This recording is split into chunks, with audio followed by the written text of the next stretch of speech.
chair in her absence. Let's just go around the room real quick and do introductions. Sandra, you want to start? Sandra Jones. Robert Kelly. Carol Martin, School Board Rep. John Decker, vice chair. Jeff Morrison. Thomas McGevish. Tyler Eaton, select board rep. Chris Souza, principal. Nate Burns, superintendent. I'm supposed to just be quiet, but I'm You can introduce yourself as the public. Okay, Kathy Brosnan, rarely quiet. Like I said, you can change that one. Did you sign in, Kathy? No, I didn't. All right. I didn't look at the agenda.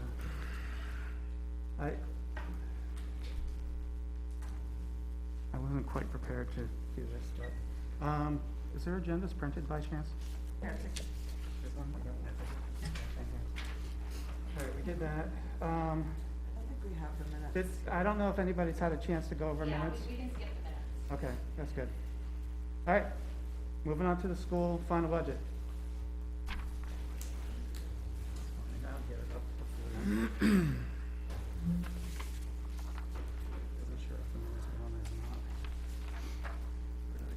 Yep. All right, how do you guys want to do this? So I know you've had a chance to see the budget multiple times, and we've made some minor changes in it throughout. So I guess my question to you would be, do you want to go by function? Do you want to go by line? What is it that the committee would like to do? The changes kind of fall into a few categories. Yeah. That's probably fine, you know, like changes by section maybe at least, By function, yeah. Okay. kind of would make sense to me, I guess, if, you know, but like, as you go through, give people a little bit of time to review so that, I know when you presented, you kind of sped right through it real fast, Can I have but, my I would think just focusing on what has changed since the last time, because we went through the whole thing in detail. that's what I figured. That's why I wanted to ask.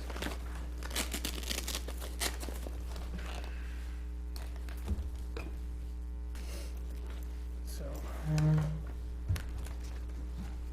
if you bear with me, what I'm gonna do too is open up my laptop then, because I have on my laptop highlighted changes that it will be easier for me to point out to you. So we can go from there. oh, a spreadsheet, me? That is a dig intentionally. Okay, and, let's see.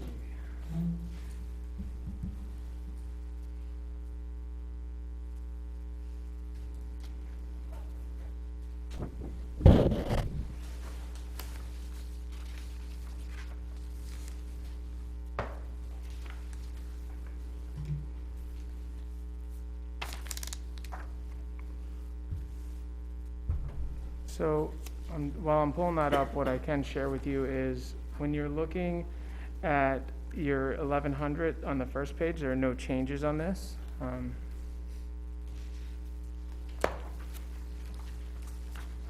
all the way through 11, just the first page? On the first page, there are no changes on page 2. The first change that you'll see takes place on page 3. So on page 3, you'll see your tuition, your projected student tuition for both Dover and Co-Brown have changed. Those numbers have changed based on current numbers. What we have done is taken your 8th grade students that are going up, removed your seniors, taken your 8th grade students that are going up, and we put them at a 60-40 split. So 60% going to Co-Brown and 40% going to Dover. That was a change from what we had originally presented to you as a 34-66 split. So now it's a 40-60 split. In addition, when we devised this list, you had 281 students. You were down to 280 students. So you lost one student and some transfers, so that reduced the budget by a good portion, providing they don't make any more changes. The students don't choose a different school. So that's what we had done. 40% to Dover, 60 to Co-Brown? Yeah. As of right now, those numbers aren't solidified. It's actually running a little closer to 50-50, but that was not a safe thing to assume right now because they haven't made their final decision. but we did move it from the traditional 3466 to 4060 But to the try to total- make it the more, Total enrollment has declined by another student. yeah, by one student, yeah. And those are lines Those are lines, 5561 and 5563. that's correct.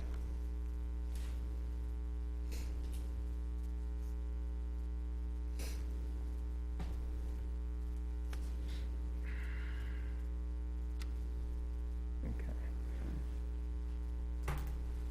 And the rate, did the rate change? The rates did not change from the last time you received them. We had already locked in those rates, so the rates aren't different, just the reason the numbers changed is because the number of students changed. Okay, I just want double checking on that. Yeah, no, I appreciate that. It is, the original draft you saw had a higher rate for Dover, I think it was 5%, but they've already told us it's gonna Yes. Okay, I remember something about the rate changing at some point. be for Dover, and Co-Brown also locked in It has changed, but not since the last time you saw it, I don't believe. there, just from your first. Yeah. Okay. So if you move on, there are no other changes on that page. There are no changes on page 4.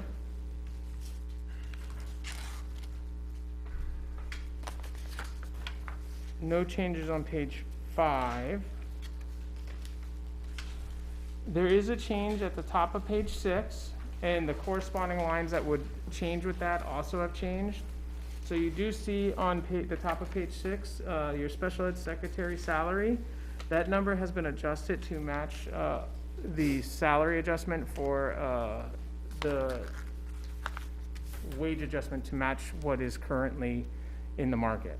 And for that's these line, positions. that's the top line, Top line, that's correct. 5110. That's correct. Is that a union mandated It is, change? it is not. So that's something that could be changed? Did we add more hours? Also, to that's the full year. That does not go to the full year. That is just based on the step that when we present it to the board, going from a 30-step scale that was a quarter apiece down to a 12-step scale to be able to make sure that you could recruit and retain people, so it didn't take 30 years to get to the top step. So that is based on that. These are non-CBA positions. So that has changed, and with that change, you'll also see a change on page number 7, about a third of the way down, 011200 5220 003, and then 5 zeros, and that's the FICA, because that changes along with it. So quick question, did we also add hours for the special ed secretary, because we talked about it? We did talk about it, but that was never, that decision was never made final. We did talk about it, but we did not add hours to it.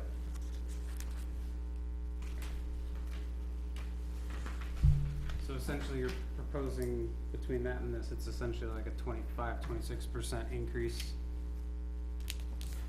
It's $400 more for the FICA, and then I'm assuming the FICA increases at the same percent as the salary, right? To a degree, yes. Yeah, Yeah. it's an over $5,000 increase to a $21,000 expense, but it is, yeah. So 25% increase. yeah, so if you'd like, I can explain that a little more too, if you'd like. I mean, why we did it. Seems pretty obvious to me. Oh, okay, no problem. Okay, know why you did it? Yes, so if we went back to a history of employees, there was an inequity in raises. Some people went along the quarter step, and some people went along a 3% step, and there was an inequality in all of our employees. So over the course, all of our non-CBA, so you have 10 employees that were non-CBA, who, over the course of the last 10 years, some of them were getting a quarter raise a year, and some of them were getting 3%. It created a large disparity between all those employees, and it also created a very hardship to hire for some of your other positions that we're using a scale from 2015, and the starting wage was $9.50. Do you currently have someone doing this job? This job, yes. Okay, so hiring is not a problem. Well, it is if they leave. How many, not a lot of people got raises during the economic crisis of the last few years, so it's really not that unusual. Okay, Um, yeah, that's it. No, actually got a pay cut, Yeah. So- 25%. Yeah, so I mean, if your argument for having a 26% pay raise is that it makes it easier to hire people, but you already have someone and you're not actively looking for someone that's, It's also, as I said, it was about equality. Wait, but isn't that based on performance though? Like you go to the hospital and stuff, people get That's- different raises based on yeah. performance. It's not just because everybody inequality. else got a raise during an economic Right. crisis doesn't mean everybody should be getting a raise during an economic crisis. Yeah. That's great words. So if I may, this wasn't just based on that one position. So all our non-CBA positions, all 10 of them, we had to look at all of them, and we actually have had problems filling them, some of them, And we're this gonna- past year in the kitchen. But and not, so- not this one. Not, but. We looked at all 10 of them. We We had to look created, at all 10 and create a new step program. Again, the series of how raises were given was based on 30 steps from 2015. So we were trying to narrow that down to bring it more in line with what we see across the board, and using the current market value. So some of them, like that, looks pretty substantial simply because she was Absolutely. well underpaid. All right, so what, And I am concerned about losing her, quite frankly. can you go into the analysis of how this was figured out? yes, we went and looked at multiple recruiting websites throughout this, Who we? Mr. Souza and I, Okay. throughout the state of New Hampshire, and looked at what the top percentage and lower percentile salaries were for these positions. Okay. And then what we did was we created one that our starting pay was at the lower percentile, and our finishing pay still was not at the top percentile, but it was closer. Do you have the support to show us, to share with us? Today, I don't have it with me, but Okay, because that would have been helpful to kind of say, all right, this is the analysis we have and why we expect to go up this much. Because that's a Not- pretty, Not every position has that increase. If we go through the rest of them, you'll see Okay, that some of them well- actually had little to no increase at all. It was just trying to get everybody on the same scale. so and that- that's fine, but it would have been great to see that backup. Yeah. Okay. Any other questions about that? Okay. So your next change, there's no change on page 8. There's no change on page 9.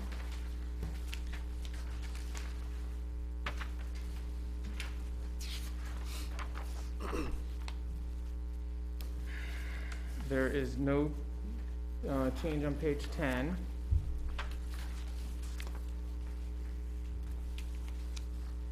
There's no change on page 11. There's no change on page 12. Your next change comes on page 13. It's the second line, contracted school psychologist. So in the past, you'll see a $60,000 add to this. In the past, this has been funded with your IDEA grant. As I explained to the transition committee, your grant has diminished and other costs have arisen due to being a single district, Grant, IDEA, special ed grant, where does that come from? the federal government. Why are we not getting it anymore? You are getting it. Okay.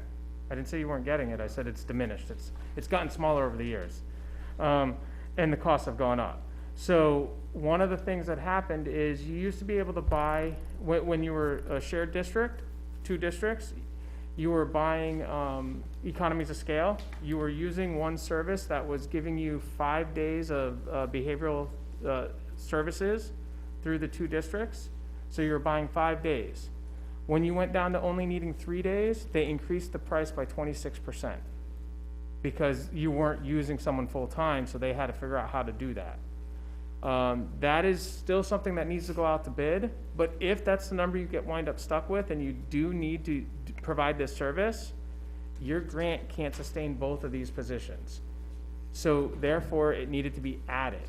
So we're adding it to the budget because it's a required service. You need to have services of a school psychologist. You don't necessarily need to employ one. This will allow you to employ one if you want to, part-time, or you can hire out to a different company who keeps someone on hand. And you said it's going down to 3 days? Is that per month? Behavioral is 3 days a week. 3 days a week. 3 days a week? Yeah. So two different positions, there's Two the different behavioral positions. specialist and the school psychologist. And the grant is used to cover both, but now will not be sufficient to cover both. And the other position is where? It's in the, It's in your grants, it's not in this budget. okay. It's not in this budget. I Well, shared, shouldn't it still be in the budget because it still has to get No. paid? no, it's never been in the budget. It's always been out of the grant. This is If you don't, Right, because it's local, paid by the federal government, It's a not the contract taxpayer. Right, right. It Right. shouldn't be in the Okay. budget then. that's correct. So this Makes sense. 60,000 is gonna be offset by presumably a 60,000 in revenue from some grant? No, the other one will. It's not in the grant. Okay. You don't, if something's in the grant, you don't add it to this too. So what I'm saying is this has been added to your budget because your grant would no longer be able to sustain both positions. Right. Now your grant will only be able to supply you your behavioral support. There'll be some left over, but not enough for both of those positions that used to be covered under it. And so the other position that's not in the budget is called what again? Sorry? The role specialist. Behavioral specialist. Current, yeah. All right, and It's a BCBA, that's what is currently listed. that's the BCBA? Yeah. Okay. Board Certified Behavior Yeah. Analyst. So, and it's expected that the grant funds will pay for that directly, That's correct. and the grant is how much? It's right now targeted to be about 132,000. Okay, and so that's not in the, so this BCBA is not in the budget anywhere. That's correct. And then what do we, how do we account for the revenue that comes in?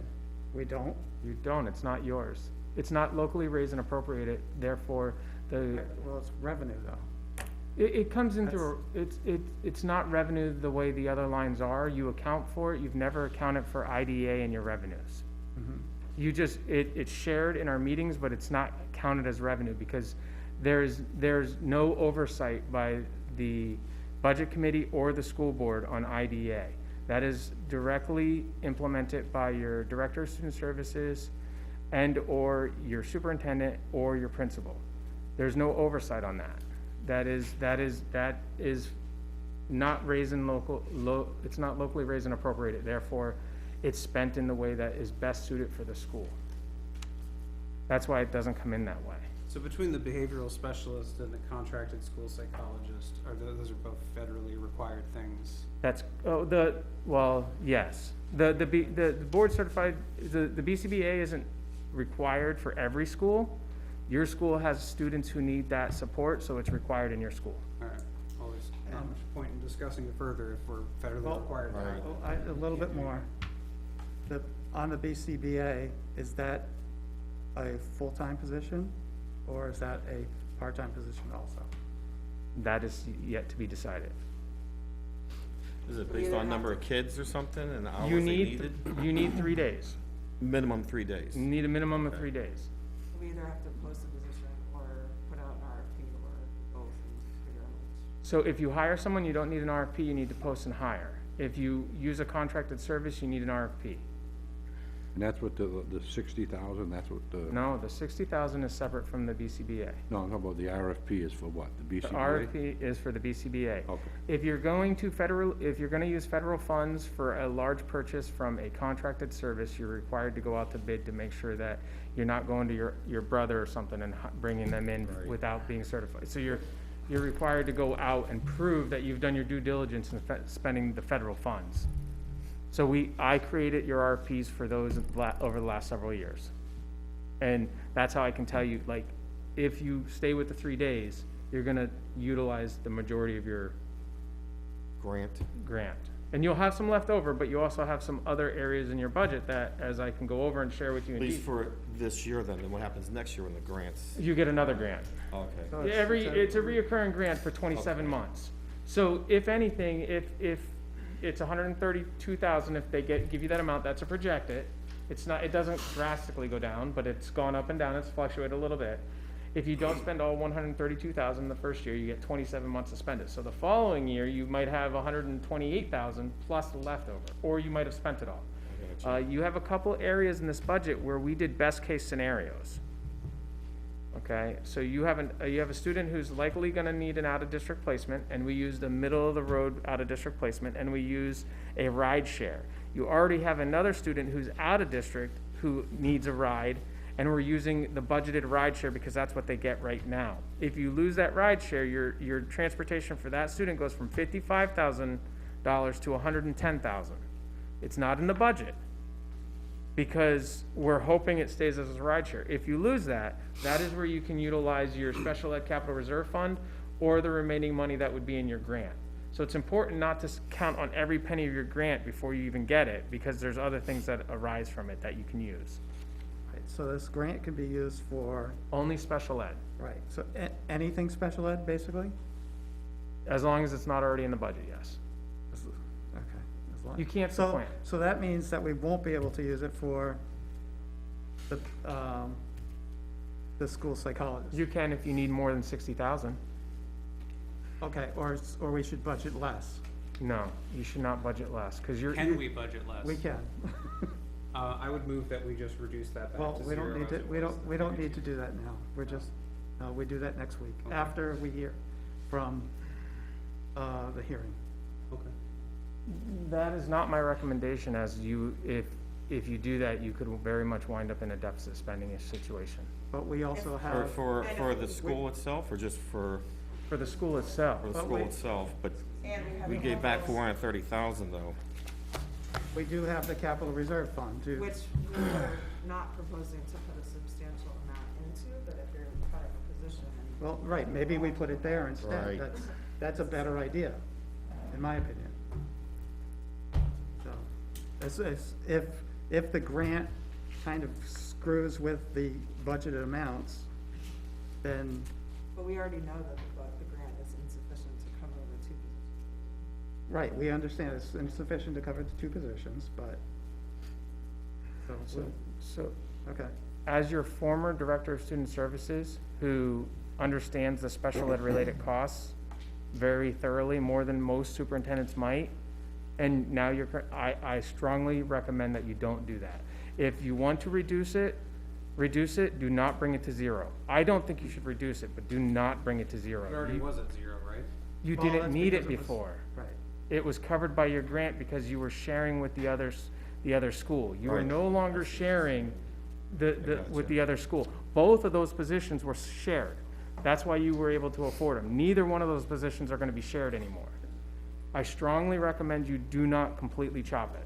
right. The tricky thing is the way that the grant works, that if stuff's in the budget, then you can't use the grant money. You can if it goes over. Well, but that's going over, that's not, so it's going beyond the budget. We're also talking about two positions here too, that are kind of tied into the same thing. So there's a possibility, every year we could get audited on our federal grant. We're being audited right now on one, they just randomly pick people looking at different flags and things that come up. If you were to say to drop this down to $10,000, thinking you're gonna count on the federal grant to come afterwards and do that, that would look like you're supplanting. That would raise a flag, because clearly you're not gonna get a school psych services for $10,000. And they actually look at the stuff line by line. I'm going through that now with our Title IV grants. So I don't So it'd understand be that. better to take it to zero then. Okay, you're not gonna, Right, They right, have because assuming that you're gonna pay, I mean, it's always been paid through the grant in the first place, so why would, I mean, so Because you separate it from the SAU. It was shared because you could afford it. Now you can't. that's not the question, Nate. Okay, sorry. I should have let you finish. So you were saying that it's gonna look fishy in a it raises the chance of being audited, yes. But basically, we've been working that way in the past all along, so we should have been audited all along then. No, that's not correct. We haven't been behaving that way. I was answering your question then. That's not true. Because when you had more money in your account and you brought these people into your positions, it was all funded and you knew you could currently fund it out of your grant and you were all set and it was added on positions. But now that you're separated and you know that you need it and you don't have it in your budget and your grant's not gonna provide you with enough, That's why it's an issue. That is why I brought it to the transition committee originally as a concern, and I brought it to the school board a couple times. I don't wanna get, you can do whatever you would like. I don't wanna get you caught without the funds that you need to operate, that's it. So I hear, don't bring it to zero. Yeah, that's, That's, I'm just trying to But if advise you- you, if that's you all bring that it to is. a different number, if you bring it to Right. 10,000, for example, then you're saying that, oh, well, we only think it's gonna Right. cost 10,000. right, But you 10,000, just zero it out. right, 10,000 might be too low, we kind of have to look at what this 132 estimate is. Right, and how much How more much you it'll need. cost us, and come up with a realistic number, and then we're fine for an audit. Right. That makes more sense.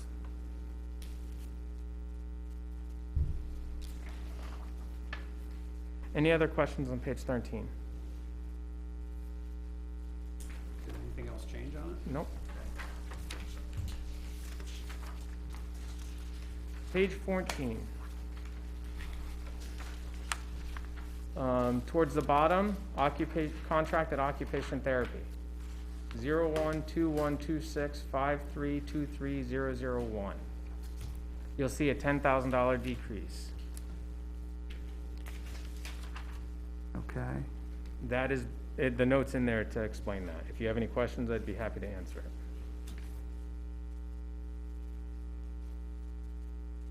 okay, because this is now a less of a position, or, No, it's because it used to be paid through the, the SAU, so they were on a different salary scale, but since they're going to be solely your employee, they are placed on your CBA at a lesser salary. So the actuals are from the SAU, not from our old budgets? They're from your budgets, but they were paid out, they were a SAU employee, now they're going to be a Nottingham all employee. right, so this was a SAU expense, basically, that got buried into the Nottingham budget. No. It was a Nottingham expense that was hired through the SAU. It's never been buried. It was, that person only ever worked in your building. So that's not a buried expense. Okay, then why were we paying it at the SAU rate then, as opposed to the Nottingham rate? Because when the person was originally hired, many years ago, they worked in multiple districts. As your school grew, your building needed that individual more, and that person was permanently placed in your building.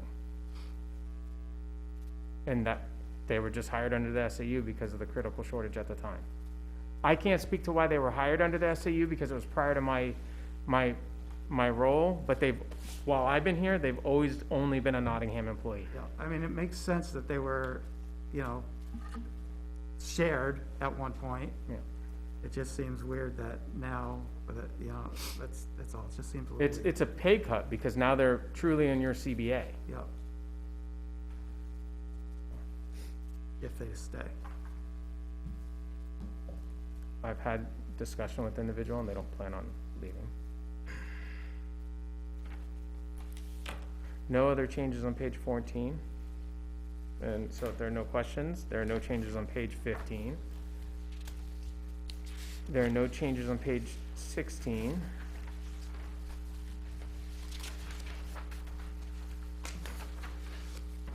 Hold on, I wanna make sure I So, don't- I just, a quick follow-up. I assume that it's sort of like FICA changes also that were part of those, For which one? the, salary positions? It's, that position was all in there, everything, Oh, it's all in that one it said, all in it, it's Included? Cause it used to be contracted, so it will later get split out, but for now. Okay, and that's, I mean, I guess it's, so similarly with the, The others are contracted services. okay, all right. So I just wanna,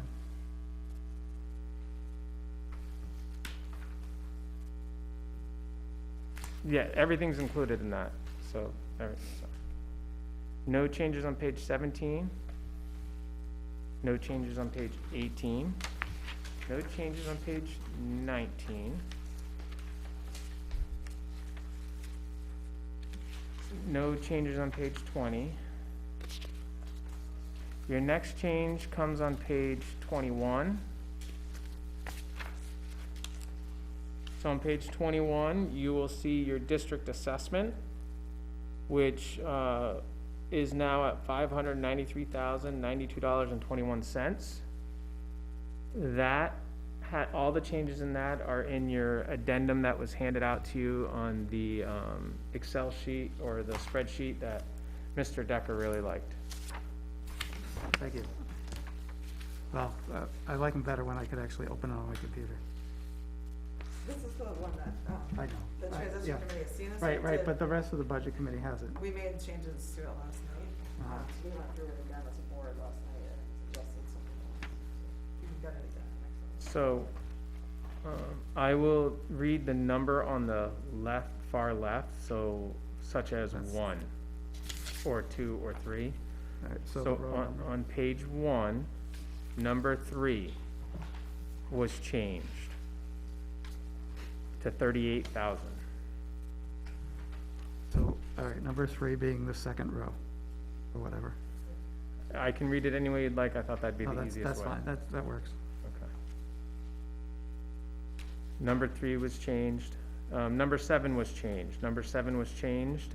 There was no money in it at one point. Now it's at 17,500.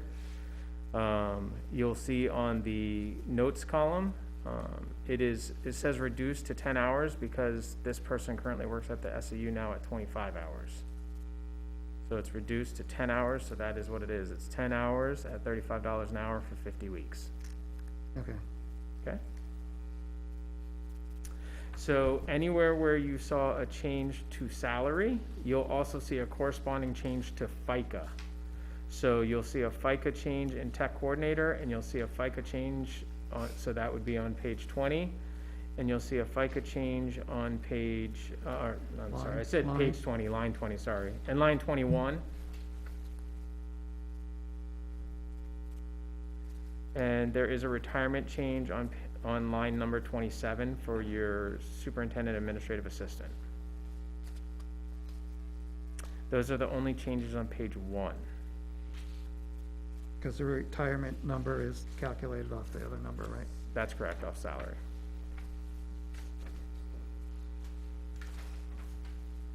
Page 2, the first change takes place on number 48, line number 48. That's an estimated computer software cost of 26,000. That's a placeholder at this point. No one knows what has been chosen for financial software, so that's a placeholder of 26,000 for your for those financials. That will also include if we decide to do payroll software, it has to also fit in that. Yes.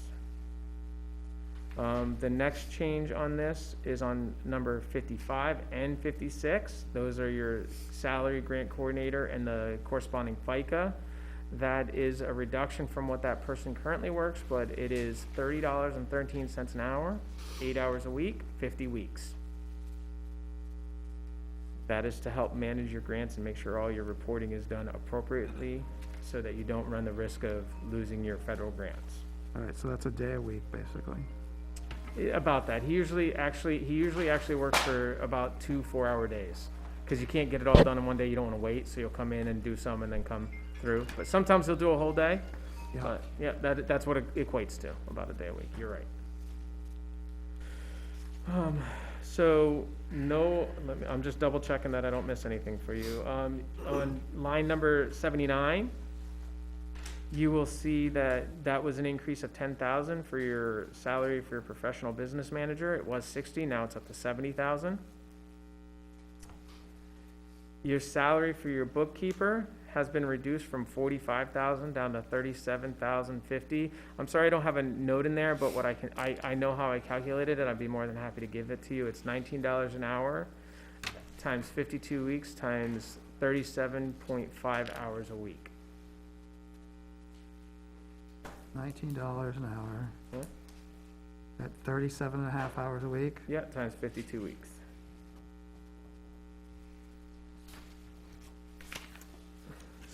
So with those two changes, We also took out the HR manager, so part of the reason that the, business manager's salary was increased was because we took the HR function out and spread it into other positions. correct. So, and you also reduced the salary for the bookkeeper, so that helped with, some of those other costs. With those two positions, you'll see adjustments to FICA and retirement in two different lines.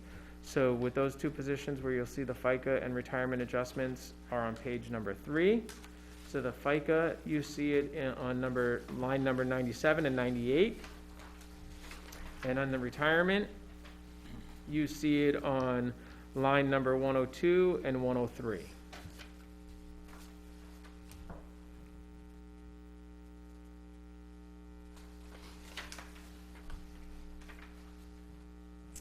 So if you go down a little further, you will see on line number 122, it was a decrease of $300 since the last time you saw this. Again, this is an estimate for document disposal, so the company comes in, picks it all up and shreds it according to federal, I'm not gonna say it's federal law, but you gotta make sure you're getting rid of your documents correctly. So it's not required by federal government to have it shredded that way. It is required to make sure you're disposing of it in a safe, appropriate manner, and they guarantee that for you. So that's why we've used them. It's by weight. So single district, you can reduce it. Moving expenses went from $1 up to $2,000. There will be some moving expenses to move you from the current SAU to whatever your new location is. So that went up to $2,000.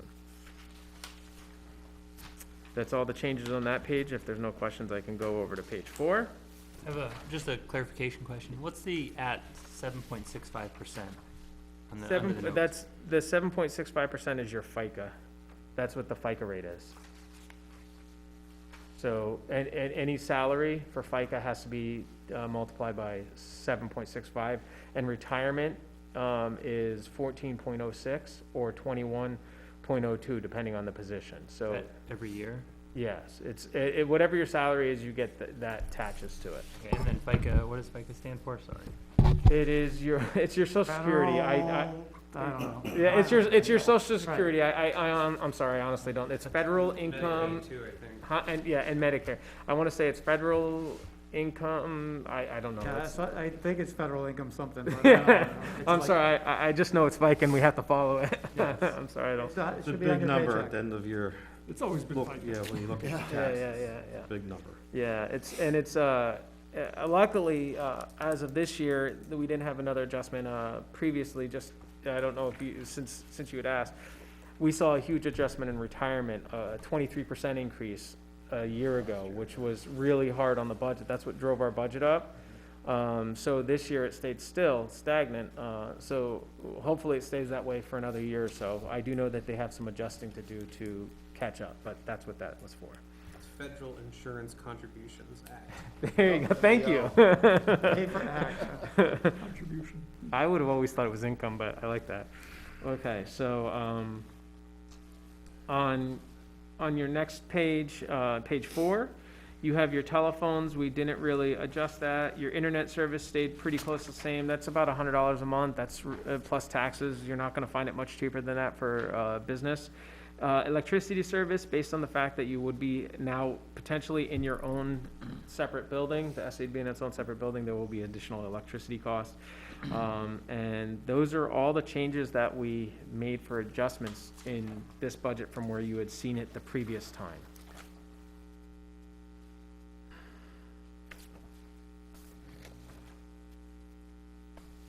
Any questions on that? So the total expenditures basically went down by 51%. Yeah. And we were, Nottingham was paying more than 50% towards the SAU, correct? That's correct. So it is saving us money essentially? Oh, it's saving you a lot. So your previous appropriation was $674,519.26. Your current appropriation, based on the indirect costs, is $593,092.21. And the thing to keep in mind is that's not your only savings here. Because you're bringing it into your own, you're saving some money on your preschool, as you saw in your preschool decrease. You're saving money in the fact that now that you have your own director, you don't necessarily need another full-time or a part-time coordinator. I would always advocate that it might be beneficial, but it's not a necessity right away. So you're saving money there. And then you have to look at this. This was an appropriation done from 21, 22. The salaries would have gone up, so you're still saving money. So yes, it's a large savings. Not always the case. As long as you can find everybody on this list for these salaries, you are saving.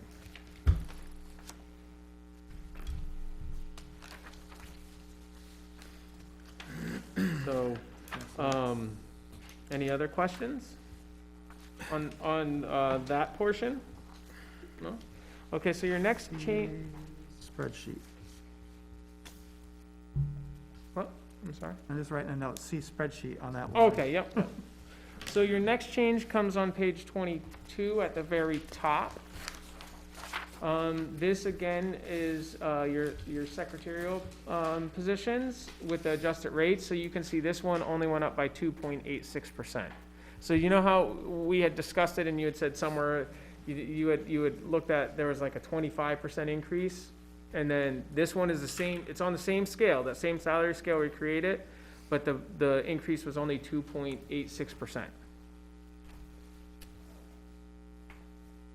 So in with that change at the top, so your secretarial wages, you'll also see a corresponding change. No other changes take place on that page. I'd be happy to answer that question, but you do have corresponding changes with that position in the FICA as well as retirement, which you will see on page 23 and at the third line down and the fifth line down. So 23, on page 23, the third line and fifth line, there's some changes there that correspond. So the third line being, The FICA for secretaries, yeah, and then 525004. yeah, and the fifth line being 2331,004, retirement for secretaries. So those two lines change because they correspond to the salary.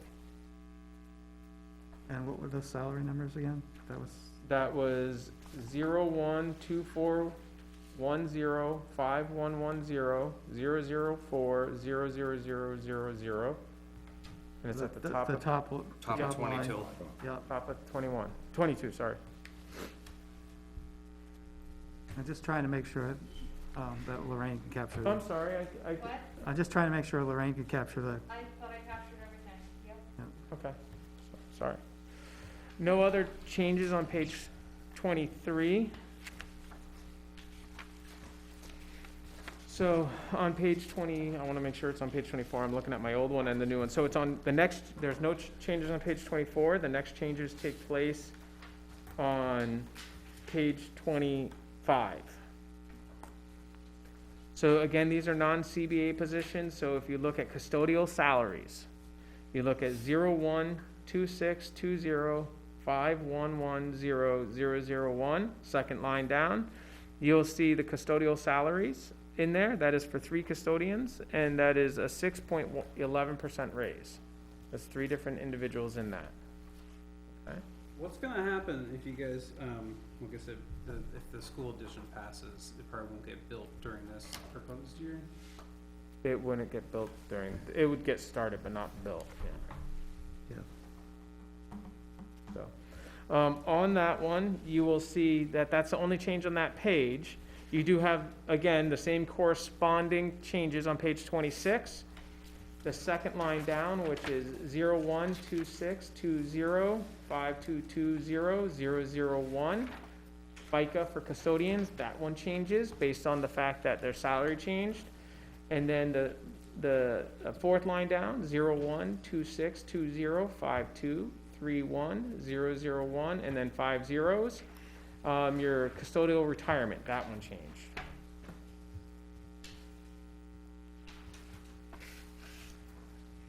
Any questions on those? That clump of changes for your custodial?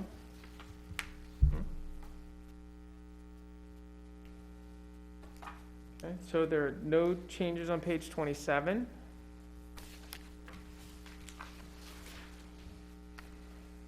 On page 28, you'll see your changes for your transportation. So you'll see near the bottom, you have 3 lines. You have elementary transportation, transportation at Dover High School, and transportation to Co-Brown High School. So if you look at those 3 lines, all those lines were changed to match the current negotiated rate of 3.5% increase.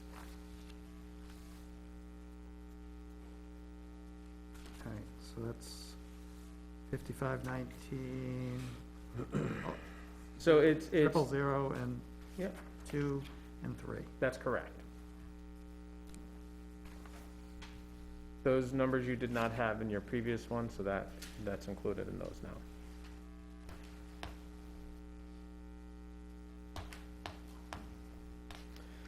So at the top of page 29, you will also see that 012722551900 Special Education Transport Elementary has changed from your previous proposed budget. That incorporates the guaranteed contracted rate for your in-district route of $57,958.20. That's the in-district portion. That's to get your students to your school, to Co-Brown, to preschool. That's your in-district bus. And then the shared, as it says, it's an out-of-district shared ride. And that's the other portion. So that's that's 59,000 is the out-of-district shared ride? Approximately, yes. That's for one student? It's 50, yes. There's one student that's costing $59,000 in transportation costs? It would be more than that if it wasn't shared, yes. Is this one of the things where we had discussed in previous years where the school is able to give mileage reimbursements to the parents if they drive their children somewhere? It is something you'd asked about in the past, yes. Yeah, is that something that could be applied to this student's situation? It would probably go up if they weren't sharing. I mean, if they're, No, he said this is $59,000 for one student's transportation. Right, that's because they're sharing. No, I And said He's one. asking, could we have the parent transport? Right, Yeah. So I understand your question. Yeah. And as I've expressed last year, it's not something that would be allowed to be put on that parent. You have to provide the transportation by special education law. I gave all the paperwork the previous year. Could you save money if the parent was able to and willing to? Potentially. Yeah, you could literally offer the person $50,000 a year to drive their student, to drive their child, and the district would save money. You're spending $59,000 transporting one student. Does that not sound insane? Like, if we're able to pay the family to transport the student, they could literally, you could live off this income. That is close to the median income in New Hampshire. You could literally, your entire job could be driving your student to school and back, and then you wouldn't have to work anymore. So, It's like 9 people's property taxes right here on one student's transportation. Well, it's a federal law though, right? So you have to. Right, I but don't there's know. an option that Is we there an can pay option? this, that we can pay the parents to provide the transportation. And this amount is so huge that even half of this amount, if you paid it to the parent, they could live off that as a salary. If That's the- more than a lot of people make in an entire year of working, and all you'd be asking is for them to drive their student to school and back. you can't ask it. You can't, but you can tell them that it's an available option. You can't ask them to do it, you can't put it upon them, but you can mention, hey, you know, we're able to give mileage reimbursements. If you were willing to do this, we could write you a check, or we can cover your miles. You can buy a new car and all the gas for an entire year for this amount. I'll just clarify with one general statement is, you run a risk of liability if you ask a parent to drive the car and they get in an accident with their kid on the way I'm to. not saying to ask anyone to do anything, you're just informing them that the school is able to reimburse expenses. Hell, even offer them $10,000 extra, say cost of gas, $10,000 extra, you could buy them a Honda Accord for this. And people have lost their jobs for that and actually been sued, and districts have been in major trouble when they've suggested things such as that. Even some districts who have said, we'll pay for you to buy a house in the next district because it will save us money. That is a no-no. I won't be a part of it. If they're listening to this and they want to ask about it, and they say we'll drive, and they want reimbursement, and we can't get them there, I'm saying it's not a wise choice, but you are correct that it could be cheaper, and either way, I'm telling you, you would want to budget for this because you can't guarantee it. I don't think it's a wise choice to open up that floodgate. That's, I think it becomes a slippery slope, even with regular ed transportation, then when you start doing that. And you start paying parents to, or to transport their student. Why wouldn't anybody get that? Right, but this is $59,000 for You're transportation. gonna encroach on the Right. space I was encroaching on. It's I- crazy. It's I a little understand. bit of an outlier. I It's insane, understand. it's expensive, I mean, it absolutely. costs, that's like 10% of, all the other students. I don't totally think anybody understand. disagrees with you, yeah, No, we you know, don't. if I don't disagree. I wish I was in the business. I- Yeah, but, It's, while it's Right, not but funny, it's- I've often It's joked probably that I special wanna, equipment, buses, special liability, you got Right. huge probably insurance, Right. It's- liability, you know what I mean? Right. Probably stuff you're not seeing. there are Good things point. you're not seeing in this that Not I seeing can't it. disclose. I can just tell you that it incorporates the ride to school. There are other factors to it. I wish there was a better way that was safe and didn't put the district at liability. If there was, and I could find it, I would. I've done it a number of different times when we had homeless transportation to find a discounted cost. This is not that. Sorry. Oh, you don't want that. You want the new one. Did you get the new one? There's, I thought I put them all around. There is one more here if he doesn't have one. I thought I put one at each chair. I don't know. I don't think I took two. I only have one new set. had missed a chair. I was trying to get my steps in. I did have an extra, so I probably did. I don't agree with you. I don't disagree with you though, Tom. I really don't. It is a very high amount. There's just no legal way to get around that amount safely. I mean.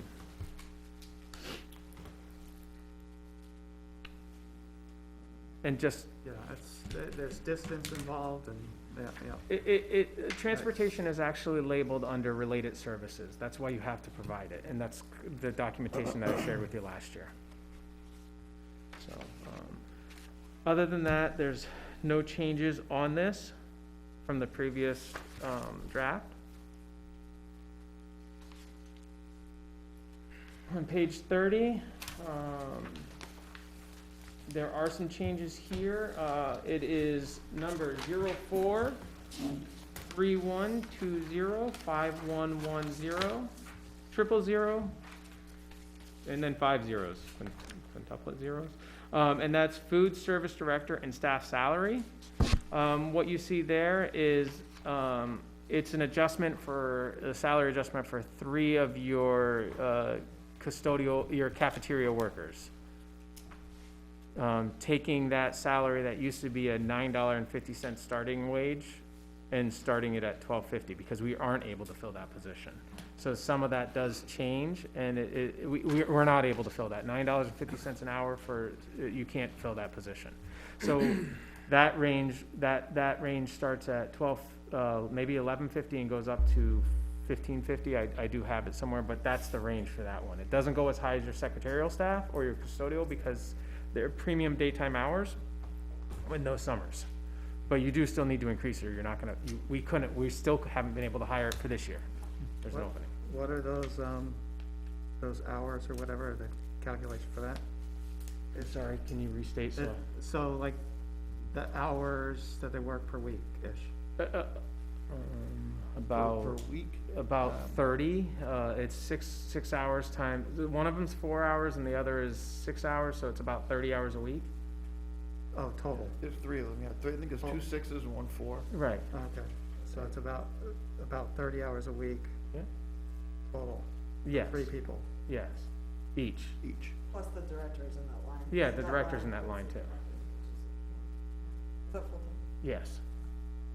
That was a 3% raise because that's a full-time, like, that wasn't a correction in, salary scale that was 9 years old. That was a 3% raise to that current salary, subject to review, So that's as, 4 people? it is 4 people in that salary, yes. 3 people got an adjusted, 3 hourly, and then 1 salaried position.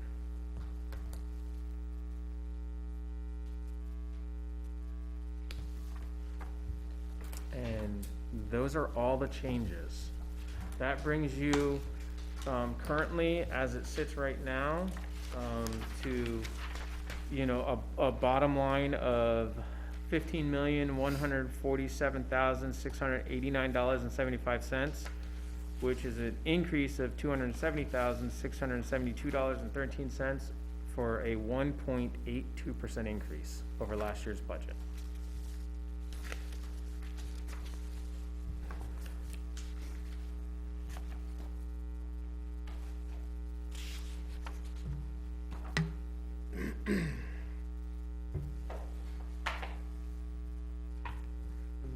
is current enrollment?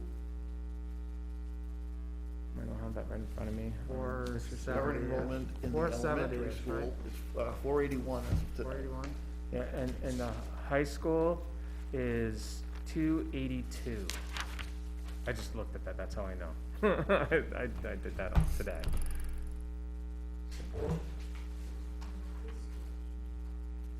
And you do have preschool enrollment, which is, I believe you have currently at this point 8 students who are identified who receive services, and then you have tuition students.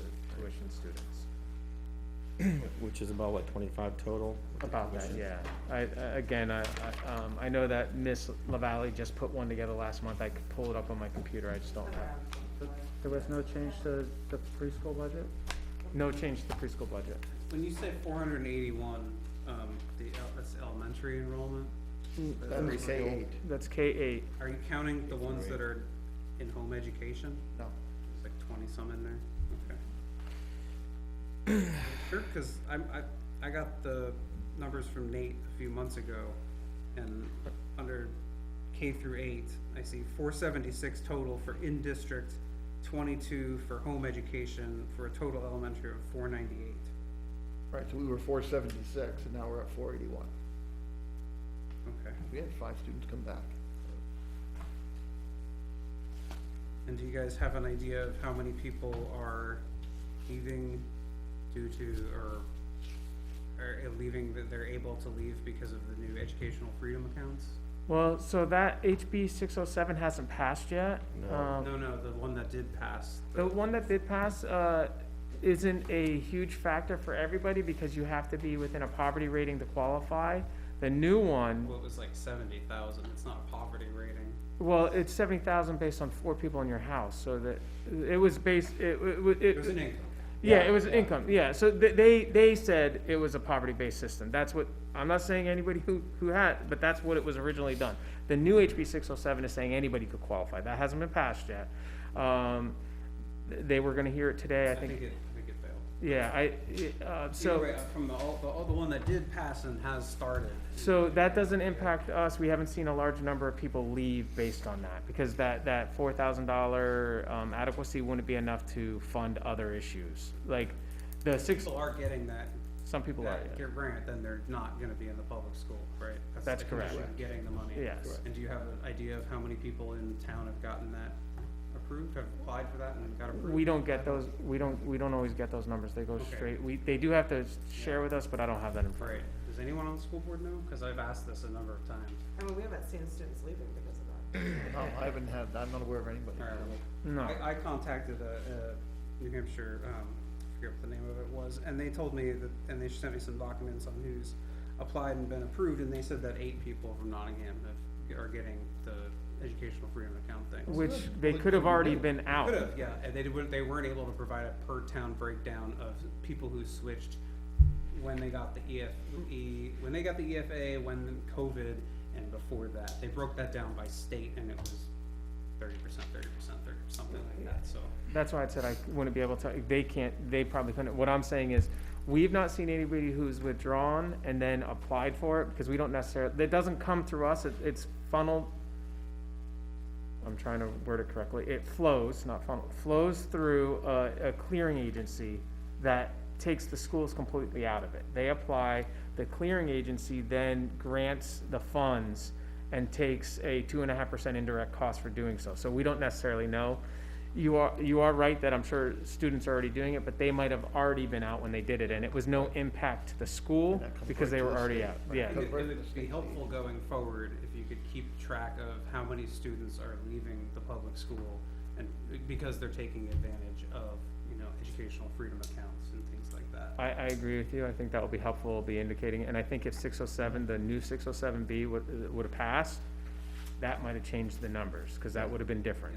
Because it would have been a higher a higher monetary value in the program, it would have really hurt taxpayers, because of the way it was set up, but anybody would have been eligible. Right, well, it won't hurt taxpayers if we lower the public school funding in But they- accordance with the decline in enrollment. The new bill had it so that you still had to provide special education services even if they took the funds. you lose the funds and they get to have the services, so it would hurt. And then the other part is, one of the trailer parts of that was if they left, they would also potentially have the right to whatever the school raise and locally appropriate it for the students in their school. So you could in essence have a larger freedoms account, not just the adequacy aid. So there were two components to that.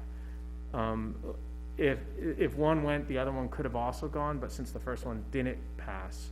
So you're right, it could have saved if they were only getting the 4,000, but if they're getting that 4,000 and they're able to utilize school services up to 50% or all of special ed, you would not have seen any savings. You would have seen a direct cost impact. That's why they voted it down. That sounds terrible, because if they reduce the students, the amount goes up, and it just keeps snowballing.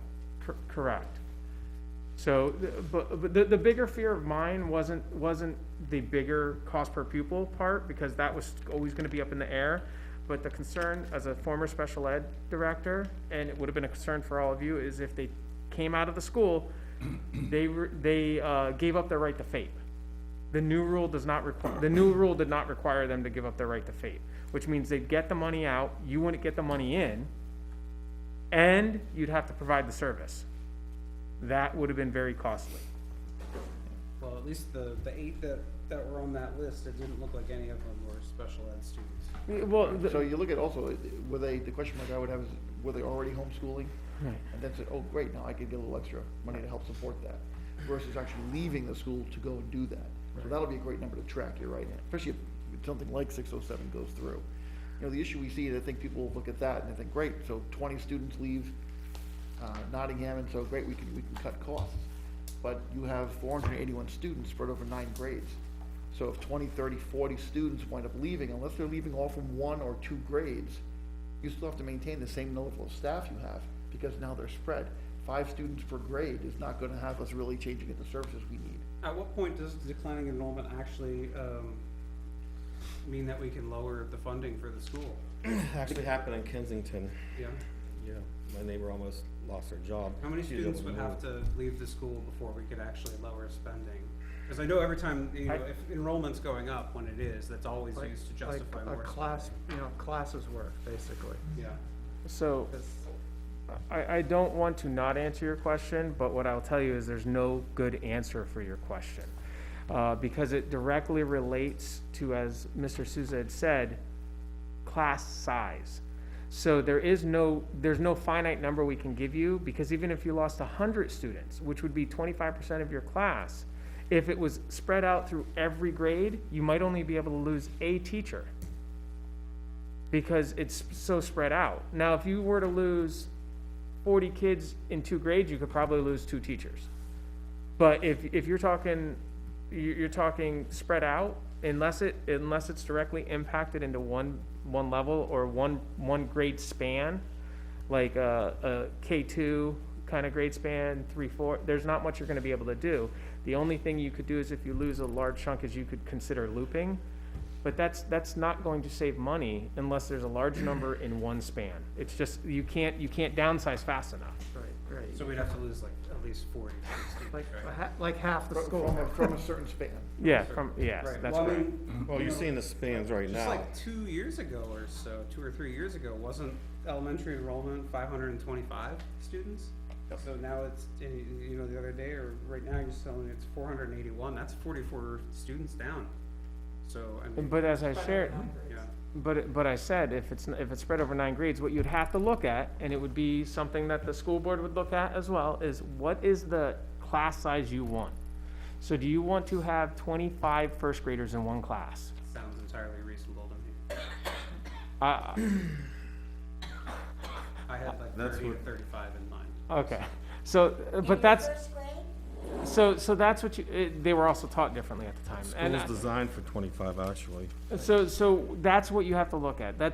So to answer your question, the easiest thing to do is, at a certain point, the school board and the town, because it's gonna be a town thing to look at, will have to decide how many kids is too many kids in one classroom to get a quality education. I'm not talking about an education where they sit lined up looking at the board like I grew up. We don't instruct the same way. They are broken up in small groups moving around.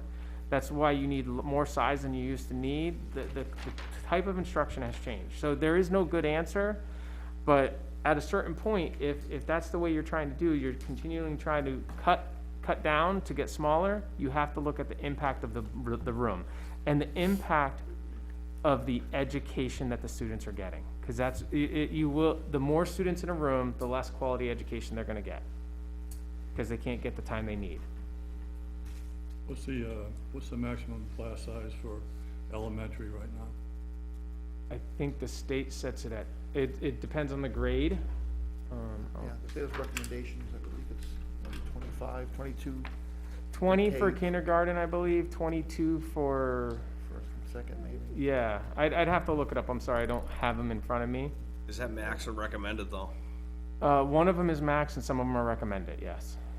And I don't have them in To front. go, not to go over recommendations. Right, not to we go, follow the state recommendations. or less. surpass them, like, do better. That's why your middle school's top 10. And what about middle school? What's the max?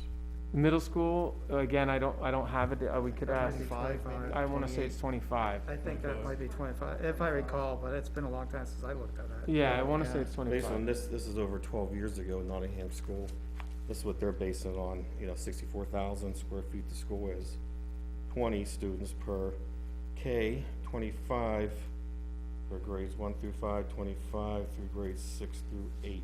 Yeah, So it hasn't changed in 12 years. We've had some You know what I mean? 6th through 8th grades that were bigger than 75. yeah, right. We've had- And we do We don't now. have many more. If you look at it, last it's year's not looking, 8th grade was we like- can't go about last year, my daughter's last year. I mean, it's trending down. They were one of the largest. It's trending down, actually. The only time I ever had more than 68, 8, 25. 58, 43, 43, 46, 47, 59, and 36. And it's going down. I know I taught math with 26 kids in the room at one point, and I didn't really teach math. I couldn't get around and help the kids, and I've taught math with 13 kids in the room, and I know the kids walked away with the knowledge that I was giving them. That's what you have to look at. What is the number that the community is going to support? That is what I'd have to tell you, Tom, for your answer is, what is the number that the community is gonna support? But don't you have a paraprofessional also in the room now? Back in the day. I Not in don't all think you did. rooms, and those are specific to student needs, not all, So, how many paraprofessionals are in the school? One Cor- usually. 23. One? 23. You have 26 paraprofessionals, but 23. The only classrooms that have dedicated paraprofessionals are kindergarten right now. And typically you see a dedicated, I mean, in K1 is not unusual. In kindergarten, it's almost universal as far as I've, in my 30 years' experience. Right, it's just interesting because, going from a high of 525 students a few years ago to, 476 a few months ago, that's a Right, 10%, it's over a going 10% decline in enrollment. Right. And yet Yeah. spending continues to go up. This budget's only a 1.8% increase, but when you break it down by the number of students you have here, and I just used your newer number that's gone up by 5, that's $19,852 per pupil spending, which is far beyond the national average, which is like around 13,000. I got Yeah, 18.9 but, when I did the math, but Huh? I had 18.9 per But, student. but, I said, And- Wash that out. And then you well, I was get, using 763 students. so can I clarify one thing on that though? So your high school numbers are higher than your elementary numbers. Your high school numbers you have no control over. Your high school numbers, if you look at the per pupil cost, they're inflating your other numbers. Also, when you look at your special education costs, those are inflating those numbers. So when you look at your per pupil cost, you should be removing the out-of-district placements in the high school to find out what your K-8 building is running. I thought our I high mean, I'm school just was taking actually the total less than our spending K divided through by the 8. per pupil. We can't cherry pick out the I- most expensive I can't. parts. And I feel like a lot of times we're told that, well, the high school, we're getting a great deal on the high school tuition because we don't have to have a building and everything. So, the fact that we're running up almost $20,000 per pupil spending without having our own building is, Okay. Yeah, this well, is, this is very expensive. it- When you look at what people in this Education nation spend per pupil, this is very high. Okay. I thought our high school was actually cheaper than our K through 8. No. Sure? Because I'm sure. it seems to be, when I've checked it before, that it was. You don't raise and appropriate so your high school costs $18,900 per student. You're not doing that for your elementary students. Yeah, yeah, cause you add busing in, so it's probably in, you It's- know, it's probably pretty close. Yeah, it could be, but Yeah, We have one at Pinkerton at 14, right? you do. but that's just one, and That's that's just just their one. choice, and, You don't have an agreement with Pinkerton. right, No, that's just a special case. still know, quite a bit lower. Unfortunately, things like that $59,000 transportation costs kind of upset, you know, kind of play a factor into those numbers, kind of skew things a bit. Yeah, but that's the case all Right, across the right, country. yeah. Everyone's got, No, I know. individual idiosyncrasies and stuff, but it's an average value. Right, yep, and we're exactly. Far above it. It's average, and it seems we're pretty close, high school, elementary school, even with our own building. Yeah, and I think we're on par in New Hampshire, and even in New England, cost-wise, particularly considering the quality of education we're getting. Do we have, all right, so is there any questions on budget, this budget? I had one question still, total for healthcare buyouts for everyone? What's Nottingham taxpayer paying So not to have I healthcare? calculated that Been asking for like 4 myself. months. I'm sorry, can you repeat that? The health insurance buyout, so I calculated based on the current budget, the total is 22,750, which represents 19 employees. If they don't all get the same amount, so it's a range between $750 and $2,000. And what was your other question? Was there two in that, or was it just that? That was that total. I was just reading these lines, buyouts, I came up with a lot more than that. 20,000, 11, 13, 18, and 1,500. Some of them are, Maybe I'm reading it wrong. some of the lines say both health insurance and buyouts are in one line, but those are actually health insurance, not buyouts. So the buyouts Oh, are okay. 22,750. You do have one larger buyout in your administration area for a healthcare buyout. Pardon me? I think that I included that. I thought Okay. that was the same line as healthcare and buyouts on the same line. Okay. Some of them are and some of them aren't. Yeah, okay. That doesn't make sense. It should be out of it, actually. If it's a buyout, it should be separate. Yeah, you would think it It would. shouldn't be combined. That would make sense, but, you know, we'll worry about that in the next. So, yeah, account. my numbers are a lot higher than that. So our hands are almost always tied with this just because of how much of the budget, how many of the items are, you know, Contractual. contractual in a union contract and whatnot. And I know that salaries and benefits and things are probably a huge portion of They're this about budget an as well. 80 to 90% driver of your budget. Right, and almost all of that is contracted as well, right? That's So correct. it's fair to say that like 80-90% of the budget is, you know, set in these contracts, and we can't really do anything about it on the budget committee, right? That's, yes. And all that stuff gets negotiated every 5 years, or is it 5 years? It can be 3, it can be 5, it can be 2, it could be 1. Right. And- Your current one was 3 years, it's coming up next year for And your there's- teachers. There's 2, it's one for teachers and paraprofessionals? Yes, you have one, Paraprofessionals is this year, right? that's correct. And these cover more than just teachers, right? Like they cover the librarian. It covers any, I'm sorry, I didn't mean to cut you off. It covers any certified staff that have a teaching certificate. So your guidance counselor, your nurse, your school psychologist could fall under that if you hired that person. So it's any position that is a certified educator. Which is pretty much everybody but the custodians, right? And the And para administration. and administration and secretaries, your building operations manager. So it's fair to say that the vast majority of this budget, we as a budget committee don't really have much control over. It's pretty much all decided in the union negotiations, right? A No? lot of it is not covered. The salary, It's covered by the most of the contract. salaries are covered under union negotiations. So, for instance, your busing is $600,000. Yeah. That's not covered under union contracts, but that's something That's that a you're different required to contract. get. You have $5 million in high school costs. That's not under your, so that 80%, if you take those factors out, then about 80% is from your contracted stuff. But when you look, when you look at your high school costs of about 5 million, your busing costs of about 600,000, those things would be subtracted. Then what's left, there are a lot of contracted things in there, but what's left is some of your CBA stuff that's required. Okay, so it's probably more in the range of like 40% or so. Yeah, Okay, and so that's all, when we look at, right. when we look at drivers, it's about 80%. And but- the union contracts, those are both up for renegotiation this year? One is up for next year, the teachers. This year, the pair negotiation has already concluded, and we would be bringing that forward under a warrant. And those are those negotiated in secret, or are those open to the public, the negotiations? The negotiations are typically done in private. Yeah. I think Carol talked about that last time. Carol, has there been any discussion on the school board about opening the negotiations up to public observation? No, we had when you start negotiations, you establish ground rules that both sides have to abide by, and that was agreed upon at the beginning of negotiations, and it's typical, if not universal, that those are confidential, so we did not ask to open that up.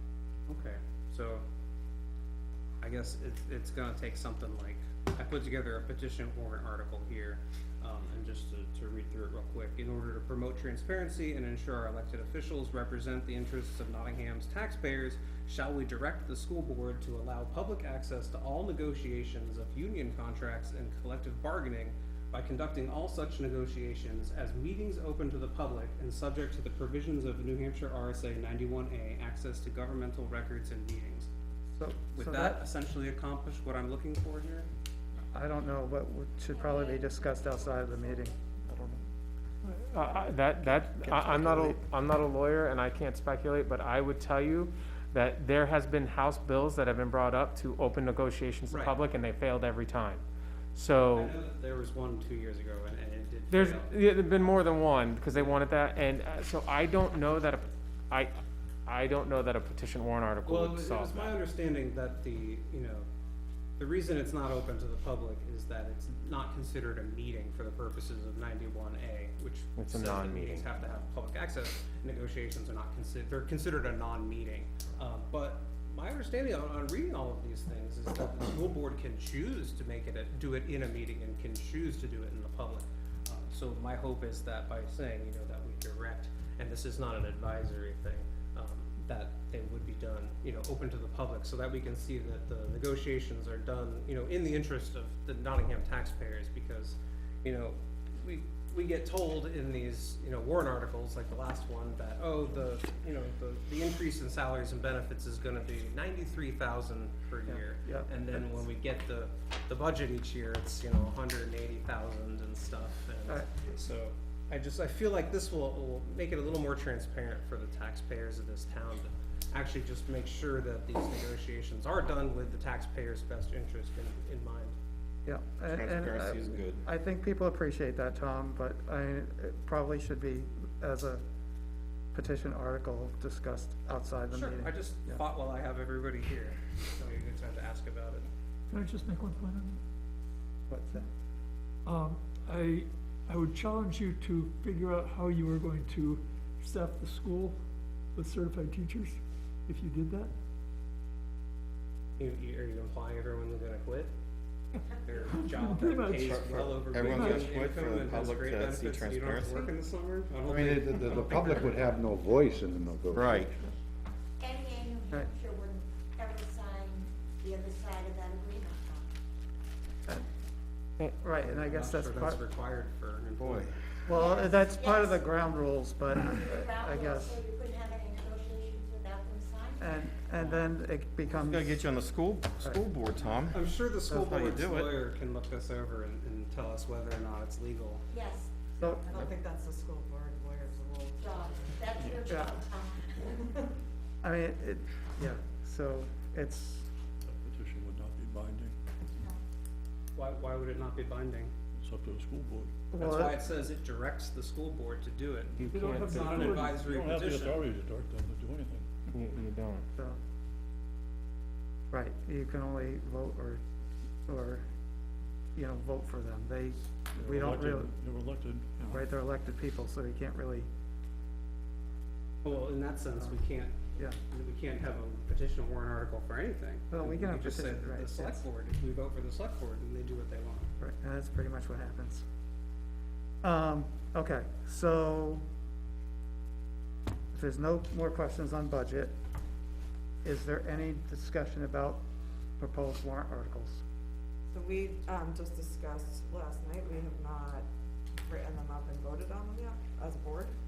But what we are looking at is the bonds article, So the bond article, the para contract, and then we went through the capital reserve funds, and we are planning to not add any funds to the textbook, reserve fund for this year, because we don't anticipate expenses out of that reserve fund. We have 40,000 in it. We could. so we there's could no change plans it and, if there's no plans of buying additional- additional textbooks? Right. And, okay, yeah, Not Immediately, necessarily, no. we thought that there was sufficient, if it turns out there's not sufficient, we'll change it when we vote on it, but, we were planning to put a more substantial amount into the building reserve fund, because when we looked at the CIP, the two roofs and the air handlers are up in the next few years, in addition to other building costs, and so we were concerned that there's not gonna be enough mhm, to cover those, so we were gonna do, I think, 50,000 that's correct. in the building reserve, and then less in special ed and grounds. I think we did 10,000 each. But if Mr. Sousa thinks we need to add to the textbook fund, we can revisit that. He was not there when we talked about it. Okay, That was- all right, so any further discussion on the school stuff? So you've come to agreement with the paras? we have a tentative agreement. They have not ratified yet. All right. I guess, thank you, gentlemen. Appreciate your Thank you. time. Anything? No. You guys have a great night. Thanks, you too. All right.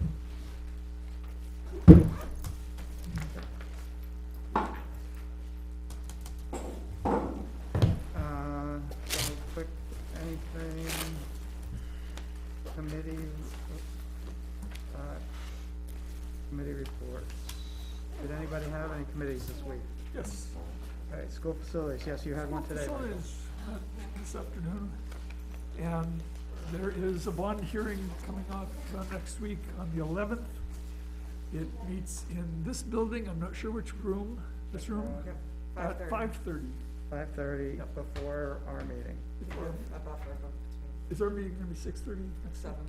7. Our meeting is scheduled for 7, but, Kelly said there has to be a buffer between.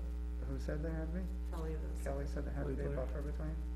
Why she moved us back to 5:30. Okay, I was gonna actually ask if people could, if we could actually meet as a budget committee at 6:45 and then have the hearing still at 7. That way we could take care of any other business, if that makes sense to people, next week, Tuesday and Thursday. So that would be next Tuesday? Next Tuesday and next Thursday. I don't know which one's which. Tuesdays is fine. I think that's fine as long as because it's a public hearing. And it I can assume go that, long. yeah, I guess you guys shouldn't go that long if We it does. didn't think it'd be more than an hour, but she didn't want us starting at 6 for this meeting starting at 7. That's unfortunate. I think also for the video, so that it's programmed, Oh, it's okay. two separate videos, so that they're running into each other. Yeah. So is So there? next Tuesday, we would be at 6:45? 6:45 both days, John? 6:45 both days to kind of start Yep. our meeting, but then the hearing would actually start at 7. Gives us 15 minutes ahead, do minutes, committee reports, whatever. And then we would attend the hearing. Then we would just stay for the hearing, because I that's like really that. the primary objective of next week are the hearings. And it's here, the hearings? Hearings are here. School bond hearing, what, is that pretty much just you go over it and we take public comments, or what, does anything get decided, or what? It's just a public hearing for the public to voice their opinion. The school board will be deciding on which bond is most appropriate, whether it's a 10-year bond, 15-year bond, or We didn't Go ahead. last year, we did, the warrant was, the interest for the first year is the same regardless of how many years the bond is, so we, but in the notation, the estimated future cost based on a 20-year, but the first year interest is the same for, no matter what the term of the bond is. This is first year's interest only, and they set it at the same amount. So we didn't actually choose the length of the bonds last year. We were gonna wait to see what the rates were. Sorry, Michael, I didn't mean to interrupt you. no, it's fine. So I don't think we'll. Is 15 push any minutes enough decision. time for us, for what we want to, what we need to do, as opposed to 6:30? I don't think we'll have committee reports because none of the Right, right. committees will meet. Right, I don't think the between committees will now really and meet. Tuesday. I think 15 minutes is plenty. Okay, all right, I'm just asking. Cause even transition doesn't meet next week. Right, we'll have the 1-4 minutes, and if people are good in review, we'll have today's minutes. Because Lorraine's fast. She is.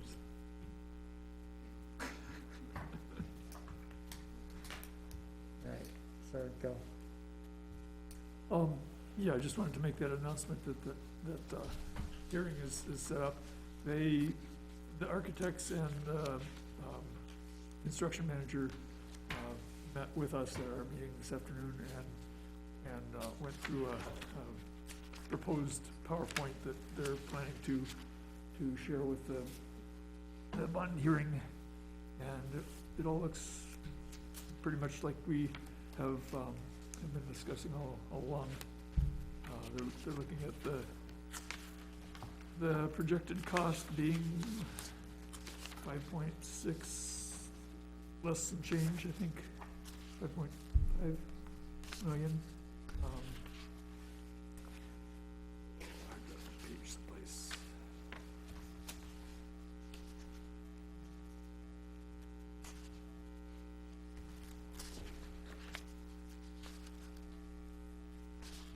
Anyway, yeah, they will be presenting. The school board runs the meeting, but part of the meeting will be the architect and building manager going through the plan, Okay, they'll be doing the slides. design, All right. the whole bit. Okay, anything else on facilities, or that's it? Did you say the new cost was 5.8 million? No, not 5.8. 5.5?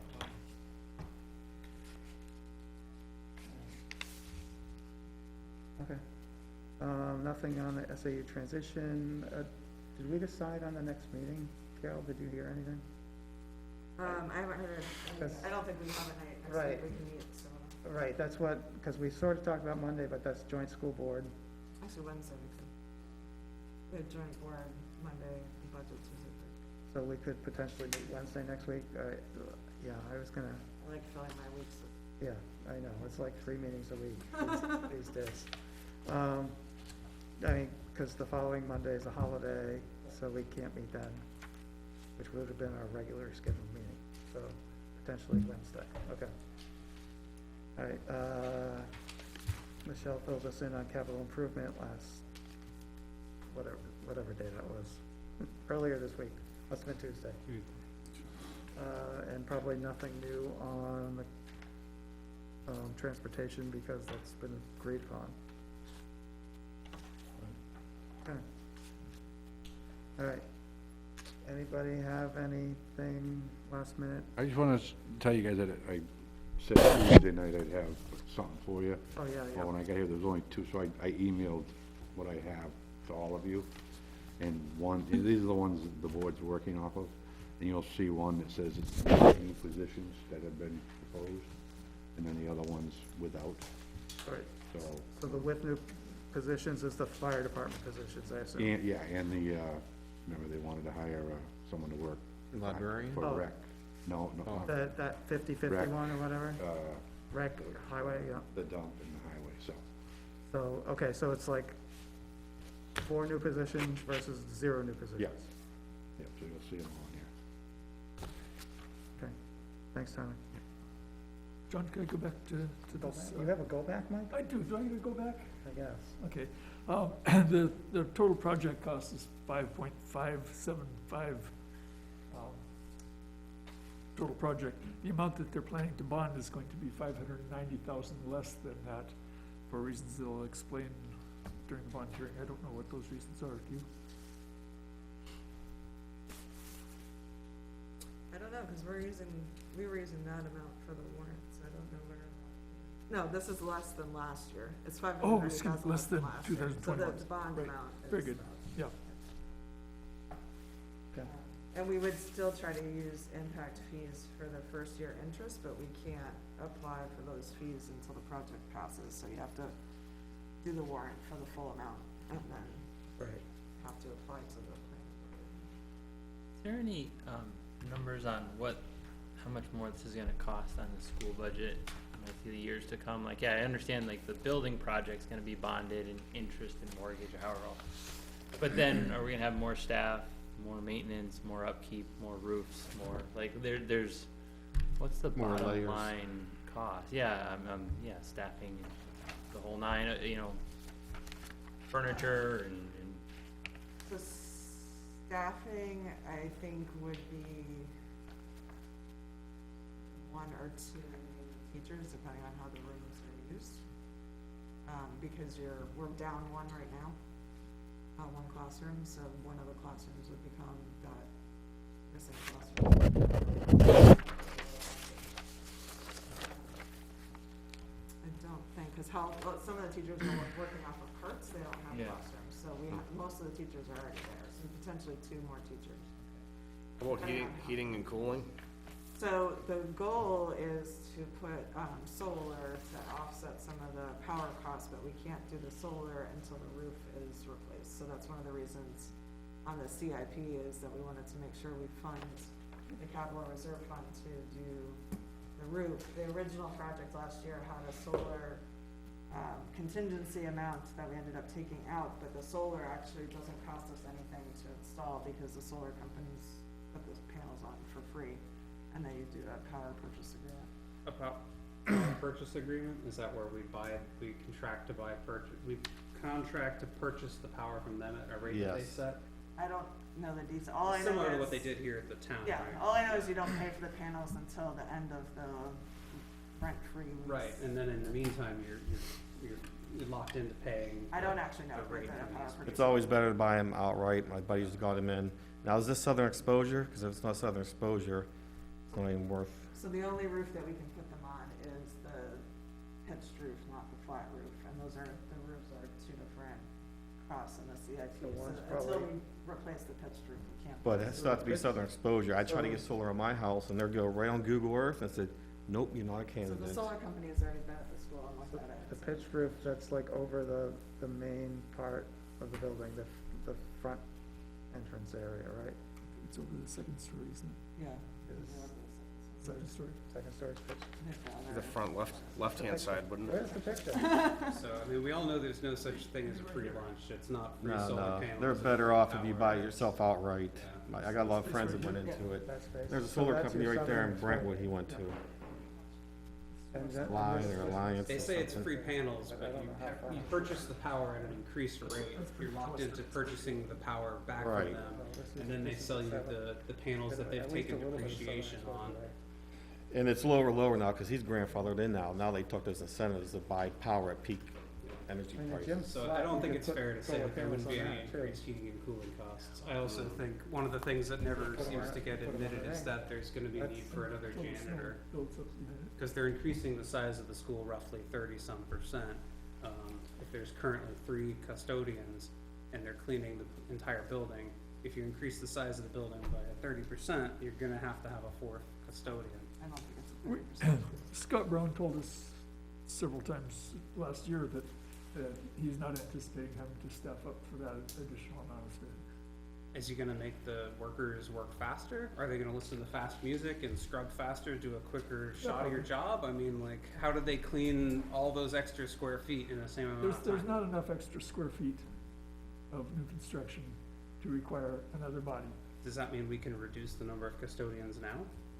By how many half bodies? Put someone on part-time or reduce one? I mean, if you're saying it's no problem to magically clean That's a thousands school of new board square question. feet. That's a school board question. I have a real quick question now. Is this the final number? Can it change? Because I know some schools it goes That over is- budget. That is The guaranteed guaranteed maximum. maximum. Yes. if we pass it this year. If we wait till 2025,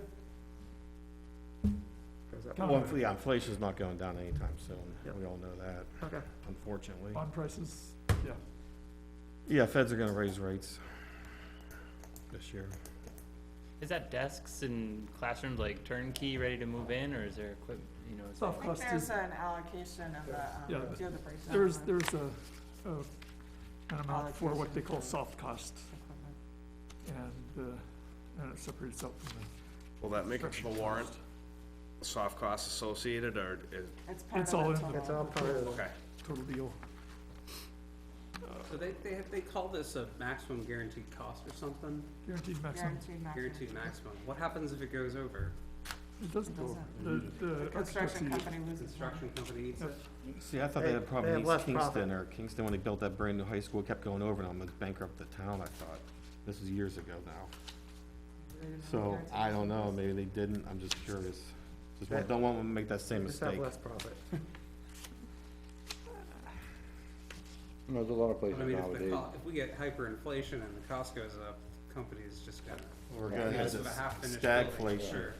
A lot of places now are doing that not to exceed bidding. If it exceeds whoever's doing it, they eat it, so. The Well, is it- construction costs alone will be at 4.796. There's 779,000 of soft costs, which is the desks and the furnishings and And the engineering, there's a lot of stuff. the, yeah, there's non-construction costs in that, yes. When do we know, if this passes, how much more taxes is it gonna increase per year? You know, they give us these For like, nice for anything, we know binders that and number then yet? They, don't- they have some estimates on They, it. they don't yes. punch them for us when they give You know, us the just new roughly ones. a $300,000 house or $400,000. Why bother giving me a binder? I do. In a dollar So amount. depending on the interest rate and the term, if we do, I thought it was a 20-year, not 25-year. We got the 20-year term. Is it? Okay. Yeah, it's gonna run somewhere between 200 and Year 50. 2 is the highest, and then it drops each year, so year 2 is 43 cents. So on a $350,000 house, it's $152.